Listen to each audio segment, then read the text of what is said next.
বাংলা নিকেতন চ্যানেলের পক্ষ থেকে সবাইকে স্বাগত জানিয়ে শুরু করছি আজকের বাংলা ক্লাস। বাংলা ক্লাসে আমরা আলোচনা করব এসএলএসটির প্রিপারেশনে। আজকে যে ক্লাস 10-এ থাকা একটি প্রবন্ধ বাংলা ভাষায় বিজ্ঞান, তার থেকে কিছু এমসিকিউ প্রশ্ন। তো কথা না বাড়িয়ে শুরু করে দেওয়া যাক। প্রথম প্রশ্ন কি আছে? যারা ইংরেজি জানে না বা অতি অল্প জানে তারা কোন শ্রেণীর পাঠকের মধ্যে পড়ে? উত্তর কি হবে? উত্তর হবে প্রথম শ্রেণীর পাঠকের মধ্যে পড়ে। তাহলে অপশান ক হয়ে যাবে এর সঠিক উত্তর। আচ্ছা, তারপর কি আছে পরের প্রশ্ন? 2 নম্বর প্রশ্নে আমরা দেখতে পাচ্ছি কোনটি বিজ্ঞান বিষয়ক স্থূল তথ্য নয়? কোনটি বিজ্ঞান বিষয়ক স্থূল তথ্য নয়? আচ্ছা, প্রথম অপশান আছে কয়ের অপশান, জল ও কর্পূর উবে যায়, পিতলের চাইতে অ্যালুমিনিয়াম হালকা, মানুষ শকুনের ডিম মুখে পুরে উড়তে পারে, আর 4 নম্বর হচ্ছে লাউ কুমড়ো জাতীয় গাছে 2 রকমের ফুল হয়। আমরা সবাই জানি এটি, যে এই 3 নম্বর যে অপশানটি, 3 নম্বর অপশানটি ভুল অপশান। এটা কোনো স্থূল তথ্য নয়। আমরা বাংলা ভাষার বিজ্ঞানে পেয়ে থাকি জল কর্পূর উবে যায়, পিতলের চাইতে অ্যালুমিনিয়াম হালকা এবং লাউ কুমড়ো জাতীয় গাছে 2 রকমের ফুল হয়। এইরকম স্থূল তথ্য কেউ কেউ জেনে থাকে, আর এটা কোনো স্থূল তথ্য নয়। এটা কোথাকার লাইন একটু বলে রাখি। পথের পাঁচালী গল্পে, পথের পাঁচালী যে উপন্যাস রয়েছে বিভূতিভূষণ বন্দ্যোপাধ্যায়, সেখানে অপু অপু এক বই পড়ে জেনেছিল যে নাকি একটা শকুনের ডিম মুখে পুরলে উড়তে পারা যায়। আচ্ছা, তাহলে 2 নম্বরে অপশানটা হবে গয়ের অপশান। 3 নম্বর প্রশ্ন কি বলা আছে? 3 নম্বর প্রশ্ন বলা আছে ছেলেবেলায় কথককে কার বাংলা জ্যামিতি পড়তে হয়েছিল? কার বাংলা জ্যামিতি? ব্রহ্মমোহন মল্লিকের। উত্তর কি হয়ে যাবে? অপশন গ হবে সঠিক উত্তর।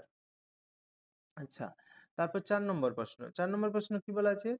যে লোক আজন্ম ইজার পড়েছে তার পক্ষে হঠাৎ করে কি পরা অভ্যেস করা একটু কঠিন? কি পরা অভ্যেস করা কঠিন? জিন্স, ধুতি, প্যান্ট নাকি লুঙ্গি? উত্তর হয়ে যাবে ধুতি পরা অভ্যেস করা একটু কঠিন তার পক্ষে। আচ্ছা, 5 নম্বর প্রশ্ন কি আছে? কারা প্রথমে বাংলা পরিভাষা রচনার চেষ্টা করেছিলেন? কারা প্রথমে বাংলা পরিভাষা রচনার চেষ্টা করেছিলেন? আনন্দবাজার পত্রিকা, সাহিত্য একাডেমি, কলকাতা বিশ্ববিদ্যালয় নাকি বঙ্গীয় সাহিত্য পরিষদ? কোনটা উত্তর হবে? উত্তর হবে বঙ্গীয় সাহিত্য পরিষদ। এরা প্রথমে চেষ্টা করেছিল বাংলা পরিভাষা রচনার জন্য। আচ্ছা, পরের প্রশ্ন কি আছে? 6 নম্বর, কত সালে কলকাতা বিশ্ববিদ্যালয় পরিভাষা সমিতি নিয়োগ করেছিলেন? কলকাতা বিশ্ববিদ্যালয় কবে পরিভাষা সমিতি নিয়োগ করেছিল? 6 নম্বর প্রশ্ন কি আছে? অপশানটা দেখে নিতে হবে আমাদের। 1934, 1933, 1937 নাকি 1936? উত্তর হয়ে যাবে 1936, অর্থাৎ ঘয়ের অপশানটা সঠিক উত্তর। আচ্ছা, 7 নম্বর প্রশ্ন। 7 নম্বর প্রশ্ন কি বলা আছে? বলা আছে কলকাতা বিশ্ববিদ্যালয়ে নিযুক্ত পরিভাষা সমিতি কেন অধিক সফল হয়েছিল? কেন অধিক সফল হয়েছিল? কারণ তারা স্বতন্ত্রভাবে, তারা আলাদাভাবে কাজ করেছিল, তারা কলকাতার মানুষ ছিলেন তাই উচ্চারণ সঠিক করতে পারতেন, কারণ তারা একযোগে কাজ করেছিলেন, নাকি তারা তাদের সঙ্গে অনেকের সম্পর্ক ভালো ছিল? উত্তর কি হয়ে যাবে? উত্তর হয়ে যাবে গয়ের অপশনটা, কারণ তারা একযোগে কাজ করেছিলেন।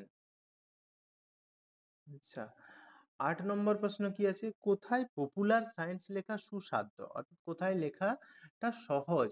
উত্তর কি হয়ে যাবে? উত্তর হয়ে যাবে ইউরোপ আমেরিকাতে। তাহলে অপশন খ হয়ে যাবে সঠিক উত্তর। আচ্ছা, 9 নম্বর প্রশ্ন কি আছে? কাদের তুলনায় আমাদের দেশের বৈজ্ঞানিক জ্ঞান নগণ্য? কাদের তুলনায় আমাদের দেশের বৈজ্ঞানিক জ্ঞান নগণ্য? উত্তর হয়ে যাবে পাশ্চাত্যের তুলনায়। পাশ্চাত্য দেশের লোকের তুলনায় আমাদের দেশের মানুষের বৈজ্ঞানিক জ্ঞানটা নগণ্য, অর্থাৎ কম।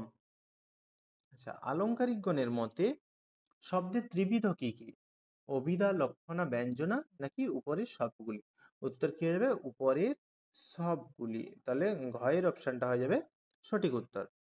আচ্ছা, 11-র দাগে কি বলা আছে? হিমালয় যেন পৃথিবীর মানদণ্ড উক্তিটি কার? রবীন্দ্রনাথ, কালিদাস, ভবভূতি নাকি জয়দেব? আমরা সবাই জানি এটা উক্তিটি কালিদাসের। কালিদাসের অপশন খ হবে সঠিক উত্তর। আচ্ছা, 12-র দাগে চলে যাচ্ছি। হিমালয় যেন হিমালয় যেন পৃথিবীর মানদণ্ড, এই উক্তিটি কোন ক্ষেত্রে উপযুক্ত? ভূগোল, কাব্যে, ইতিহাসে নাকি বিজ্ঞানে? উত্তর হয়ে যাবে কাব্যে। কাব্যের ক্ষেত্রে উপযুক্ত, ভূগোল, বিজ্ঞান বা ইতিহাস এগুলোর ক্ষেত্রে কিন্তু নয়। আচ্ছা, 13 নম্বর প্রশ্ন কি আছে? 13 নম্বর প্রশ্ন আছে, অবিখ্যাত লেখকের বৈজ্ঞানিক রচনা প্রসঙ্গ এর আগে সম্পাদকের কি করা উচিত? ওই রচনাটা প্রকাশের আগে সম্পাদকের কি করা উচিত? কোনো অবিখ্যাত লেখক সে বৈজ্ঞানিক কোনো প্রবন্ধ লিখেছে, সেটা আগে কি করে নেওয়া উচিত সম্পাদকের ছাপানোর আগে? অভিজ্ঞ লোককে দিয়ে যাচাই করে নেওয়া, লেখা গ্রহণ না করা, তাকে তাড়িয়ে দেওয়া, আগে অন্য কোনো পত্রিকাতে প্রকাশ পেয়েছে কিনা তার লেখা তার খোঁজ নেওয়া। উত্তর কি হয়ে যাবে? উত্তর হয়ে যাবে অপশন ক, অর্থাৎ অভিজ্ঞ কাউকে দিয়ে সেটা যাচাই করে নেওয়া। আচ্ছা, 14 নম্বর প্রশ্ন কি আছে? 14 নম্বর প্রশ্ন আছে, পরশুরাম কার ছদ্মনাম? আমরা সবাই জানি পরশুরাম কার ছদ্মনাম।